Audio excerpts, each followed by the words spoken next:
En corto y por derecho hoy les digo que nos interesa conocer a don Fernando Moner, aunque yo creo que media comunidad valenciana lo conoce, que es de profesión presidente, ¿no? Don Fernando, muy buenas tardes. Hola, muy buenas Porque tardes. usted ahora preside el Comité Económico y Social, que es un órgano estatutario, por tanto está dentro del entorno de la Generalitat, las Cortes Valencianas.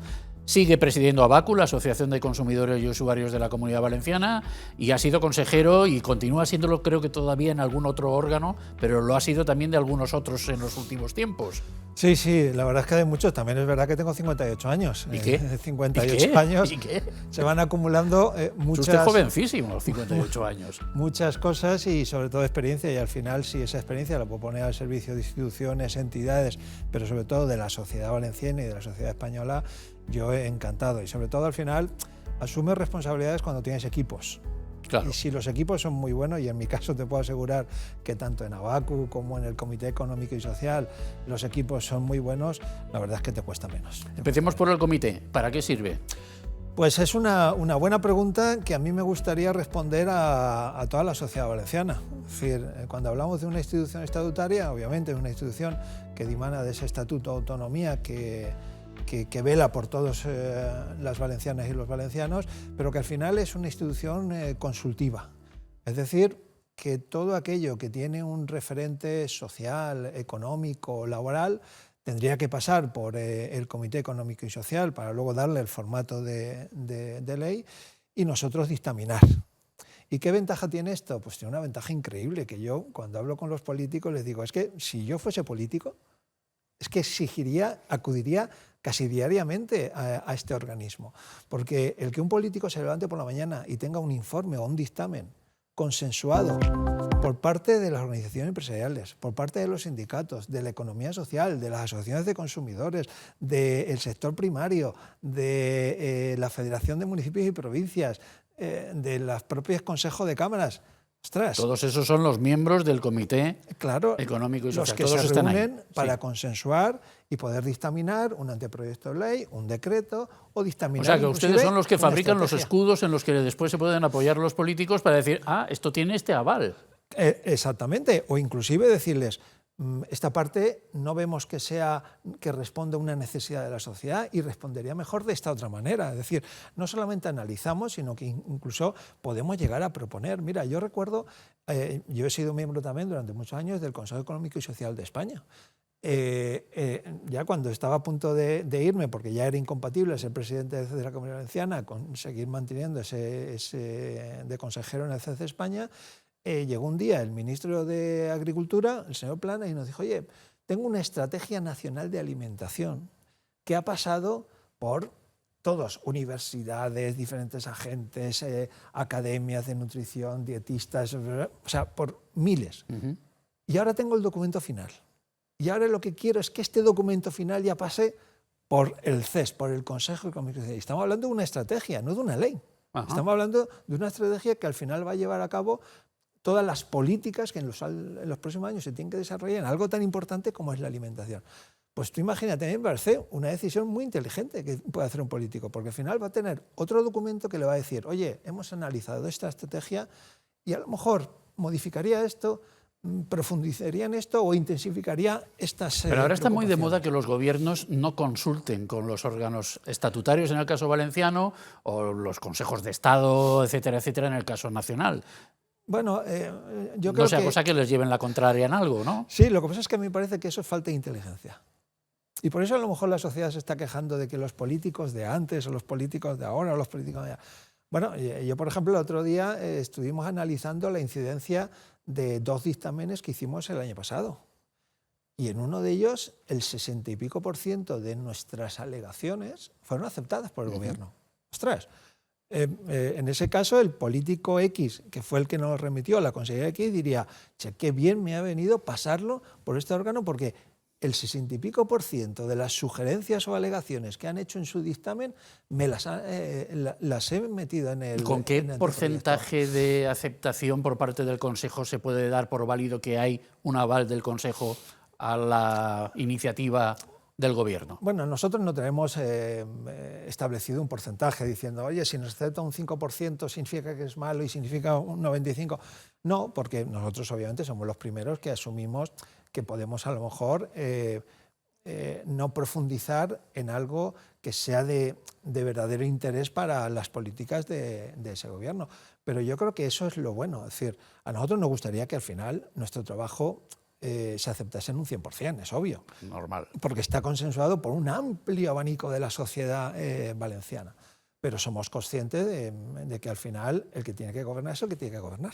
Nosotros lo que intentamos es influir en las políticas para que sean lo más beneficiosas posibles para los 5 millones de valencianas y valencianos, para las decenas de miles de empresas, de autónomos, de agricultores, absolutamente para la sociedad en concreto. Póngame algún ejemplo de cosas que le han pedido al Comité Económico, que el Consell, me imagino será el Consell, ¿no? El gobierno valenciano le ha pedido al Comité en los últimos tiempos. Bueno, el dictamen de los anteproyectos de ley en materia de servicios sociales, por ejemplo, en materia de economía. Ahora, por ejemplo, nos tiene que llegar el anteproyecto de ley de acompañamiento de los presupuestos, donde se modifican muchísimas normas y nosotros pues entramos en esas modificaciones de normas y se modifica la ley de movilidad o la ley de tema medioambiental o la ley de vivienda o cualquier norma, y entonces entramos a valorar esas modificaciones también, y eso tiene que ser de inmediato.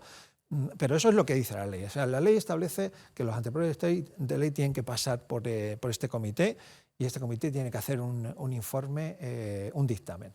Nosotros lo que decimos a los gobernantes es y más. Es decir, los decretos también remítannoslo.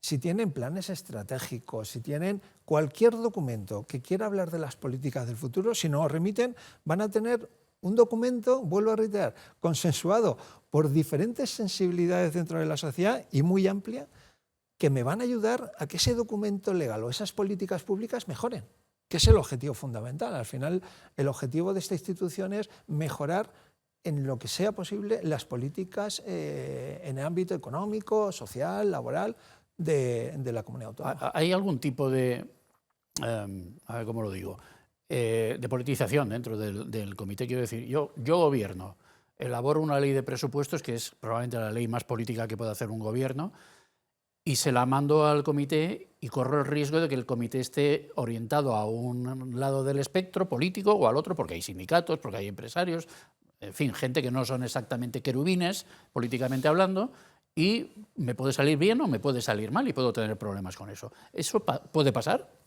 Me podría pasar, pero yo llevo 11 años, he estado 11 años de consejero en el CES de la Comunidad Valenciana y casi 10 en el CES de España, y te puedo asegurar que las consejeras y consejeros no van a permitir nunca eso.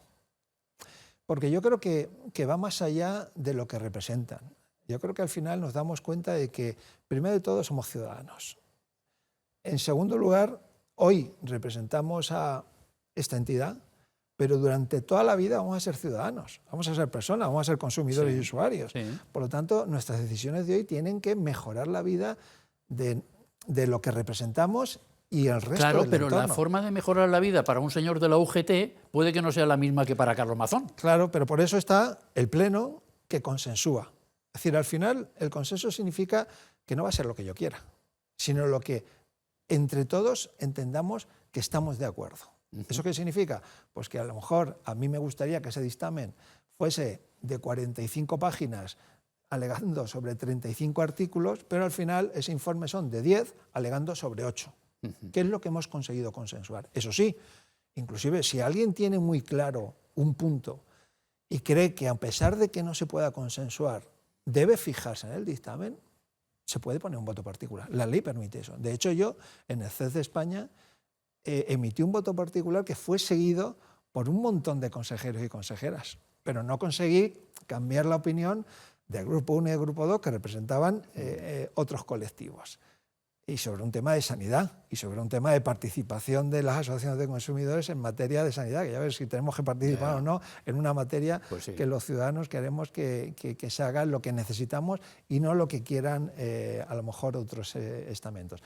Pero yo creo que lo bueno es eso. Ahora, yo desde luego como presidente en ningún momento he visto que nadie quiera llevarse la razón porque tiene una idea política de un tema. Es decir, yo que estoy en esos miles de debates que hemos hecho estos últimos 10 años, da gusto. Da gusto el ver cómo ceden para intentar llegar a un acuerdo, porque saben que cediendo al final se quedan en un punto que va a seguir siendo bueno para la sociedad, pero que apoyamos todos. ¿No le todos. plantean votos particulares? Estoy pensando, por ejemplo, de los órganos estatutarios, que hay 5 o 6, me parece, ¿no? 5. 5. Algunos han sido renovados recientemente, estoy pensando en el Consell Valencià de Cultura, sobre todo en la presidencia del Consell Valencià de Cultura, hay vacantes y hay gente que bueno, se pueden hacer todavía algunos cambios, se deben hacer algunos cambios en ese organismo. Usted también lleva unos meses en el cargo, también ha habido renovación en el comité. Hay otros órganos, pues el equivalente al Consejo de Estado, que aquí es el Consejo Jurídico Consultivo, está también por renovar. La Sindicatura de Cuentas ha habido una vacante por fallecimiento de Marcela Miró hace meses ya y todavía no ha sido renovada. Es decir, hay un proceso de renovación que no se ha completado. Y en el caso del Consell Valencià de Cultura, que sí ha habido renovación, no es infrecuente que haya votos particulares en contra de la decisión del presidente o de la mayoría ¿A usted le sucede lo mismo con el comité o no tiene No, bueno, primero hay que distinguir que tanta beligerancia? Los sistemas de renovación son diferentes en cada órgano. Sí. El nuestro es diferente de la mayoría del resto, porque nuestro órgano, al final, quien tiene que tomar la decisión final no es el gobierno, es la propia institución. Entonces eso da una libertad para que los diferentes componentes tomen la decisión. Una cosa es quién propone y otra quién decide. Entonces yo soy presidente porque me ha propuesto el gobierno valenciano, pero quien ha decidido si debería ser o no el presidente es el propio Consejo. Por otro lado, a mí no presentan voto particular al presidente ni al secretario general. O sea, presenta un voto particular a la institución porque no han conseguido convencer al resto de consejeros y consejeras de que esa interpretación o esa visión que tienen de ese punto es el más idóneo. Y por lo tanto, ellos siguen considerando que eso debe figurar en el dictamen y por lo tanto tienen ese derecho que les da la ley de emitir ese voto particular. Siempre antes hay un proceso para, si no es en comisión, es en el Pleno, intentar que haya enmiendas y que esas enmiendas puedan aceptarse o no aceptarse con algunas pequeñas modificaciones. Pero al final lo que no hay en este órgano son imposiciones. Tiene que haber un acuerdo. Y hasta ahora, hombre, pues yo en la Comunidad Valenciana creo que sí que ha habido alguna vez voto particular, pero no suele ser habitual. Lo que suele ser habitual son documentos aprobados por unanimidad con un contenido que entre todos hemos sido capaces de consensuar. ¿Cómo lleva usted lo de las dos camisetas? Porque una es la del comité, básicamente, y la otra es la de Abacu. Y como presidente de Abacu, de la Asociación de Consumidores y Usuarios, usted no siempre está de acuerdo con algunas políticas nacionales. Por ejemplo, a nivel nacional la economía va como un tiro, los indicadores macro son muy buenos, las previsiones de crecimiento nos las ponen mejores todavía de las que se pone a sí mismo Pedro Sánchez, de las instituciones supranacionales. Pero me imagino que usted, de cara al consumidor, no lo verá tan de color de rosa. No, para nada. Y lo he dicho públicamente aquí, en Madrid y en muchísimos sitios. Y de hecho, dentro de poco tengo que dar una ponencia en esta de política económica y voy a seguir diciendo lo mismo. Es decir, que los números grandes son muy bonitos, pero el poder adquisitivo de las familias, el que cada vez tenemos más nivel de pobreza en muchos sectores de la población, de que esa clase media va desapareciendo y sobre todo se va vinculando un poco hacia una situación económica un poquito más compleja y que llevamos desde hace, sobre todo en los últimos 2 años y medio, 3 años, con esa subida que hubo del IPC que casi llegó al 11%, pues con esa, vuelvo a reiterar, pérdida de poder adquisitivo y bueno, con los problemas de la vivienda, con el problema de que obviamente los precios de la energía, de los combustibles, de tal, suben mucho más de lo que bajan cuando llegan. Entonces, yo eso voy a seguir defendiéndole. La presencia de Abacu la llevo muy bien por lo que decía al principio, porque ahora, por ejemplo, acabamos de nombrar a un director el pasado mes de junio, en el cual he delegado muchas de las cosas que hacía. Pero es lo que te decía antes fuera de cámaras. Yo he tenido la suerte que a los 20 años, mientras que estaba terminando la universidad, me llamaron para estar en una no sé qué de consumidores, que lo primero que se me ocurrió, se trata de consumir, de hacer cata, no tenía ni idea yo ni del concepto ni de lo que era este tipo de pruebas ciegas de sabor. Y la verdad es que llevo 38 años disfrutando. pero 38 años disfrutando. Disfrutando usted debería pagar, del trabajo. Usted debería pagar en vez de cobrar. Muchas veces, es verdad que debería ser así, porque ves el entorno y es todo mucho más complejo. Pero disfrutando ya no solamente por el trabajo que intentamos hacer, sino sobre todo por la respuesta que la sociedad valenciana ha tenido siempre conmigo. Es decir, han visto que nos esforzamos, que además nos esforzamos con unos medios como puede tener una organización sin ánimo de lucro, como es la Abacu, y que hemos conseguido cosas muy importantes en estos, no en mis 38 años, sino en los más de 45, casi 50, que Abacu está en la sociedad valenciana. 38 años son una barbaridad, ¿no? Pues es que el tiempo pasa muy rápido, Vicente, y cada vez más rápido. Empecé con 20 años, tengo 58, me salen perfectamente los números. Sí, no, está claro que sí. En fin, yo creo que una de las cosas que sobrevuelan cualquier tipo de entrevista y cualquier tipo de intervención televisiva en la Comunidad Valenciana desde hace un año es la Dana y va a seguir siéndolo durante muchísimo tiempo. ¿De qué forma abordan ustedes la Dana con esas dos camisetas, la de la Abacu y la del Comité Económico y Social? ¿O dónde dirían ustedes que hay que incidir ahora, un año después, tanto con una camiseta como con la otra? ¿Qué consejos, qué puntos señalarían ustedes como más deficitarios de atención o más necesitados de atención por parte de las autoridades en este tiempo, en este momento? Bueno, la verdad es que en los dos casos con muchísima preocupación. De hecho, a mí me pasa yo creo que a la totalidad de valencianos y no valencianos. Es decir, que cuando llegan momentos como los que hemos vivido estas últimas semanas y tal, la ansiedad que nos genera, no porque a lo mejor vivamos en un bajo, vivamos en una zona complicada, sino por la situación tan increíble que nos provocó el pasado 29 de octubre. Mira, pues como Abacu, además, cuando llegaron aquellas fechas el año pasado, lo primero que hicimos fue ponernos a disposición tanto de la Generalitat como de los ayuntamientos para todo aquello que considerasen. Consideraron que podíamos ayudar desde el punto de vista jurídico a asesorar a los afectados en materia de seguros, en materia de ayudas, de exigir más ayudas a los gobernantes, tanto al gobierno central como al gobierno autonómico, para el tema de los coches, de las reparaciones de vivienda, la de exigir más profesionales, porque obviamente cuando de repente 160.000 vehículos o 10.000 viviendas necesitan repararse, vas a encontrar albañiles, vas a encontrar fontaneros, vas a encontrar tal. Entonces nos pusimos manos a las obras para intentar potenciar todo eso, porque al final, claro, si hay una pandemia, si no tenemos un sistema sanitario preparado, cuando la pandemia se vaya nos ha comido a todos. Pues aquí pasa lo mismo, es decir, tenemos que tener un sistema que pudiera dar respuesta a este tipo de circunstancias. Es decir, a fecha de hoy, todavía hay gente que no puede bajar de sus casas porque no tiene el ascensor arreglado.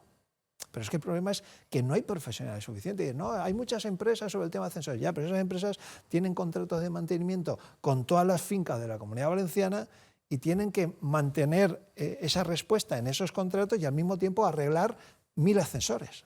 Y mientras tanto tenemos un problema de escasez de vivienda, hay que reparar viviendas, hay que rehabilitarlas, hay que construir viviendas nuevas y son las mismas personas que están todavía ayudando a los afectados por la Dana, no se pueden multiplicar. Entonces, por parte de Abacu hemos ido haciendo eso a lo largo de estos meses y por parte del comité, mira, este año el Consejo Económico y Social de España, nosotros hicimos un informe que publicamos en enero en cuanto a las consecuencias sociales y económicas que había tenido la Dana en el ámbito de la Comunidad Valenciana. Esto lo hizo el Comité Económico y Social de la Comunidad Valenciana. Y el CES de España, en su evento anual, hace un evento anual muy multitudinario y muy importante, con reflejo en los medios, con reflejo en la sociedad, y este año lo hizo en Madrid en el mes de julio, y por primera vez en la historia invitó a un comité económico y social autonómico a que expusiera los daños sociales, económicos, laborales que había tenido la Dana en la Comunidad Valenciana. Y ahí me tienes a mí como presidente de ese comité exponiendo a toda España, a todos los comités, a todos los grupos que representan a nivel nacional, en una exposición de 30 minutos, todo lo que había sucedido y las repercusiones. ¿En 30 minutos da tiempo a explicar todo lo que ha pasado aquí? No, porque lo primero que llega es la emoción de recordar. A mí cada vez que me toca hablar de este tema, necesitas respirar varias veces. Pero a mí me llenó de orgullo que el CES de España dijese, no, es que queremos saber. Es más, el presidente, recuerdo, Antón Costas, que me dijo, Fernando, por favor, no dejéis este tema, no lo pensábamos dejar, no por lo que ocurrió solamente, sino por lo que no queremos que vuelva a ocurrir. Y por favor, decirnos al resto de España qué deberíamos hacer que se ha hecho mal, para evitar que tenga el daño que ha tenido. Es que estamos hablando de recuperar más de 20.000 millones, no estoy hablando de las 200, más de 229 personas, que por desgracia eso es muy difícil de recuperar, lo único a los familiares. ¿Qué les dijo usted? ¿Qué dijo usted que se había hecho mal aquí? Bueno, pues lo que los datos nos decían. Primero, que había obras que se tenían que haber hecho y se habían dejado en los cajones. Eso de dejar en los cajones las cosas, luego se abren los cajones y se ven. Por lo tanto, los políticos que toman esa decisión de dejar en los cajones unas infraestructuras que pueden minimizar daños, y sobre todo en una zona como es la zona del Mediterráneo, no solamente la Comunidad Valenciana, porque estamos viendo lo que ha pasado en Cataluña, en Baleares también. Lo segundo es la coordinación entre los gobiernos. Es que me parece lamentable. Y que hay veces que los gobernantes es mejor que callen y piensen antes de que hablen.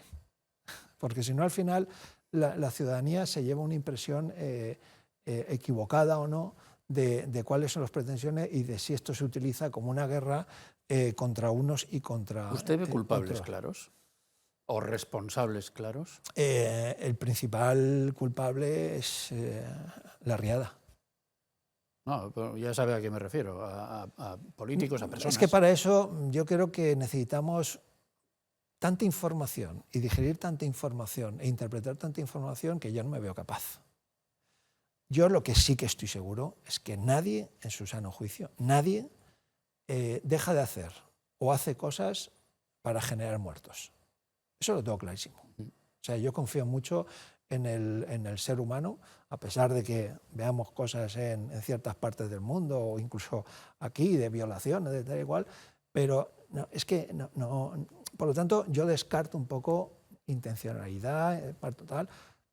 Puede ser que mucha gente no haya tenido la experiencia suficiente, no haya tenido la información suficiente, no haya tenido... Pero bueno, yo creo que eso hay comisiones abiertas, en una investigación judicial abierta, que cuando llegue al final ya nos podrá intentar decir dónde más responsabilidad. Pero yo creo que la principal responsabilidad, obviamente, es que tenemos en un cambio climático que está agudizando, porque en 15 días...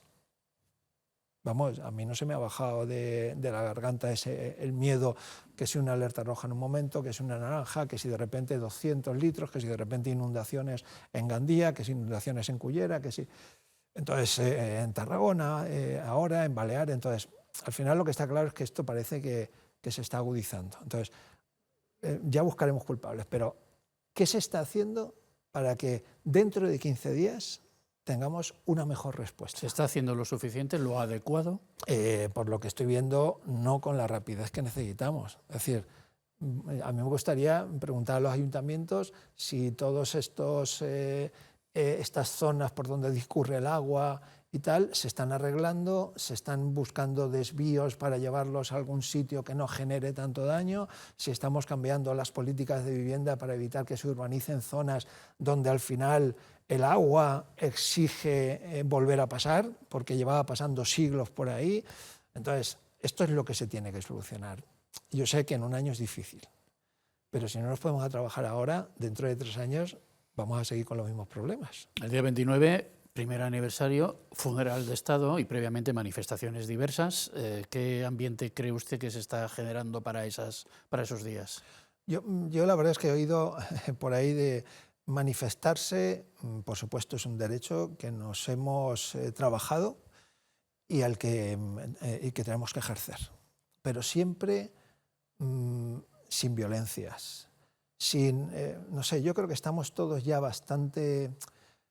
hay un ambiente ya lo suficientemente agresivo como para que sigamos añadiendo agresión o o agresividad. Entonces, yo lo que espero es que sepamos todos comportarnos, pero no en esta faceta solamente, en cualquier faceta. Es decir, yo cuando veo un partido de fútbol y veo ciertas cosas, digo, es que no me creo que estemos en el siglo XXI, con las tecnologías que tenemos, lo avanzado que tenemos todo, tal, y que sigamos generando una violencia tan profunda en un tema que tiene que ser un deporte, la actividad física, la diversión, tal, o sea, que no es comparable en nada, pero al final yo creo que la ciudadanía está harta de agresividad. De violencia. Pero bueno, haciendo un esfuerzo por establecer esa comparación, al fútbol muchos dicen que van a desahogarse.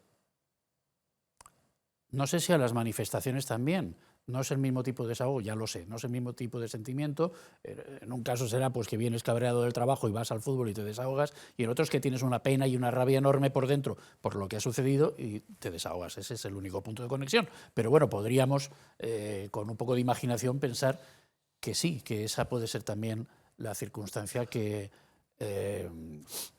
presida ese tipo de... y además hay que meterse en la piel de cada una, de cada víctima de lo que sea, de una dana, de terrorismo, hay que meterse en la piel para ver, o sea, yo sería incapaz una sobrina mía falleció con un cáncer con 30 años y 2 niños pequeños, y no te imaginas lo que he llorado, pero nunca me podré poner en la piel de mis cuñados.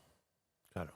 Nunca. Entonces, nunca nos podremos poner en la piel de una víctima de una dana, de un familiar víctima de una dana, de una familiar víctima de una acción terrorista, y lo que tenemos que tener es intentar entender todo, intentar entender todas las respuestas. Pero vuelvo a reiterar, al final cualquier respuesta lo que tiene que evitar es generar más agresividad, más situaciones violentas, porque lo que estamos viendo es que eso no conduce nada más que, ostras, lo que está pasando, sigue pasando en Ucrania, en el Congo, lo que sigue, bueno, parece que está en vías de solución en Gaza. Entonces, bueno, es que quizá mis pensamientos son demasiado filosóficos y optimistas, pero yo sigo creyendo que si todos ponemos de nuestra parte, y es lo que hacemos en el Comité de Comunicación Social, cada uno poner de nuestra parte, nadie se va a quedar contento, pero vamos a generar un documento que al final va a ser bueno para la sociedad. Nos quedan un par de minutos, bajemos a tierra. Bueno, nunca hemos dejado de estar pisando tierra, pero volvamos otra vez a las preocupaciones de los consumidores y a las ocupaciones del comité. ¿La vivienda sigue siendo lo más? La vivienda sigue siendo lo más en cuanto a preocupación más de índole económico y social, pero al final la preocupación principal tiene que ver con la salud. Y la salud es sanidad, es alimentación, que son la preocupación. Es decir, si le preguntas a cualquier ciudadano, ¿qué es lo que le preocupa? Oiga, pues mi salud y la de mi entorno. En el CIS no sale eso. No, lo que pasa es que en el CIS también salen muchas cosas que mucha gente se genera dudas. Pero los que vivimos el día a día de los ciudadanos y preguntamos en nuestro entorno, ¿qué es lo que más te preocupa? ¿Tener salud o tener la vivienda? Ostras, salud. ¿Y China? ¿Nos preocupa China? Hombre, el entorno geopolítico nos preocupa muchísimo porque dependemos mucho, ya sabemos, mira, acaba el señor Trump de decirnos que o hacemos esto o nos hará lo otro. O sea que dependemos del señor Trump, del señor de China, del señor de Rusia. Bueno, lo de China daría para otro programa, ya buscaremos la oportunidad. Último minuto, plataforma pel finançament. Hombre, que parece que eso está más muerto que vivo. Pues fue... Y el problema sigue existiendo. Los últimos 5 minutos de mi intervención en CES España fue exigiendo el financiamiento justo, la financiación justa. Si queremos los mismos servicios, si queremos las mismas oportunidades, lo que no podemos ser es la comunidad peor financiada de este país. ¿Exigimos menos ahora que cuando había otro gobierno en Madrid?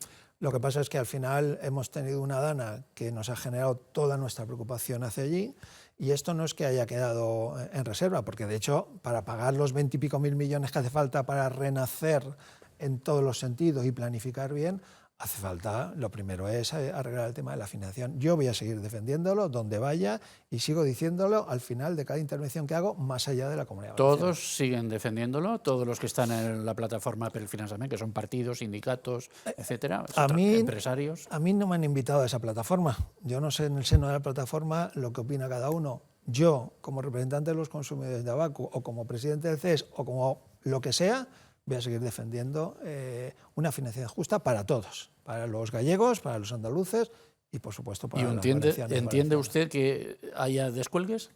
No. Porque están gobernando los tuyos y no les vas a exigir No. tanto como si gobernaran los otros, cosa que sucede ahora y ha sucedido antes. Es que no ha también, cambiado nada. Seguimos con el mismo sistema de financiación. Si hubiera cambiado algo, pero estos parches que nos han ido dando durante estos últimos años, obviamente nos han dejado respirar un poquito, pero no han solucionado el problema en sí. Con lo cual, cuando solucionen el problema o parte del problema, ya podremos a lo mejor tener opiniones diferentes. Por ahora no ha cambiado nada, seguimos siendo la peor financiada y con lo cual el mensaje es el mismo. Se cambia un sistema de financiación más equitativo con todo el territorio. ¿Cuánto viaja usted, don Fernando? Pues ahora menos, desde que me he quitado el CES de España, la verdad es que menos, porque me he quitado 50 Pero está reuniones usted al como año. las maletas de Concha Piquer, más o menos, ¿no? O sea, Bueno, ahora es más a Castellón, que es donde está la sede a lo mejor, y más por mi comunidad. está bien pero que bueno, haya una sede en Castellón, igual que el síndic de Greuches está en Alicante, ¿no? Por supuesto, eso es un proceso de descentralización y Castellón es una ciudad magnífica, con unas mujeres y hombres perfectos, excepcionales, y yo encantado de que la sede esté en Castellón. Pero es útil, es efectivo tener una sede, tanto lo del síndic como usted, fuera de la ciudad de Valencia, que es donde están las instituciones madre, por así llamarlas. Bueno, aunque sea un inconveniente el tener que ir de un lado para otro, y al final la movilidad pues siempre genera riesgos y luego también pues genera algo de menos sostenibilidad, pero yo creo que es bueno que las ciudades de nuestra comunidad puedan tener distribuidas las diferentes instituciones y que vayamos haciendo cosas. De hecho, nosotros el foro socioeconómico, ahora llamado Encuentro Socioeconómico, hicimos el primero en Castellón, el segundo en Valencia y el tercero iba a ser en Alicante el día 30 de mayo, el día 30 de septiembre, pero ya sabes lo que pasó el 29 y el 30, Ya. que esta incertidumbre y esta de repente cambio de amarillo a naranja, no quisimos y lo hicimos a través de un webinar. Pero en la comunidad es desde lo más alto hasta lo más bajo, del este al oeste, y cualquier sitio es bueno. Vertebrando, que se dice. Don Fernando Moren, muchísimas gracias. Un Gracias placer a vosotros, como charlar siempre, con usted, como Vicente. siempre. Gracias.